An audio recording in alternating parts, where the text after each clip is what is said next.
The power of big tech is being scrutinized by regulators around the world, lawmakers around the world, and regular people around the world. What do you think it is that the tech industry is doing wrong that makes so many people wonder, are they too big, too powerful, and abusing that power? I would say a couple of things. Big by itself is not bad, but competition is good. And more importantly, it's not just competition, but it's that point I made earlier, which is you need to have a business model that really is aligned with the world doing well. I think that's what's being litigated, right? Which is there are certain categories of products where the unintended consequences of the growth on that category or lack of competition in it creates issues. And so that's what I think people are all looking at and saying, hey, what's the fix for that? But I don't think big by itself is bad, but competition is good. And every business, in particular, the businesses that are large and have high scale, the unintended consequences of your scale cannot be dealt after the fact. They need to be dealt while you're scaling. So when it comes to the deplatforming of President Trump, for example, should a Facebook or a Twitter or Google or YouTube or Twitch have the power to say who we can and cannot hear from? And if not, who should? Yeah, I mean, this is another one of those places where I think unilateral action by individual companies in democracies like ours is just not, I think, long-term stable.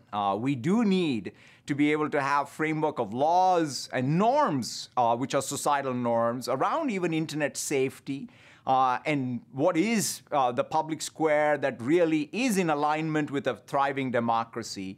So we just need to get to a stable state in that, because otherwise, depending on any one individual CEO in any one of these companies to make calls that are going to really help us maintain something as sacred and as important as our democracy in the long run is just no way, at least I as a citizen, would advocate for. Now, Slack has alleged that Microsoft combining Teams into Office is anti-competitive. What's your response to that? How does the landscape change now that Slack has been bought by Salesforce and is part of this bigger entity? I think both Slack and Salesforce have been successful. For example, I always point out that when we think about what they were able to do, I always ask the question, would Slack have even existed if it was not for the free access they had on top of, say, the Windows platform?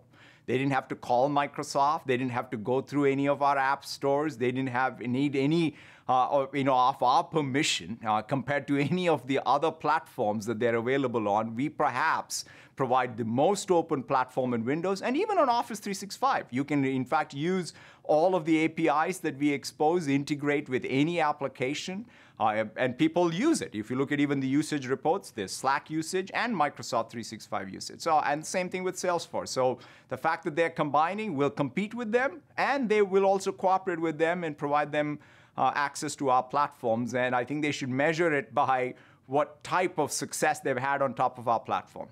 You worked at Microsoft through its own antitrust battles. You remember what that was like. It's been called the lost decade, if you will. What cultural risks do you believe these companies face, even if they're not broken up? What's happening on the inside as these investigations play out?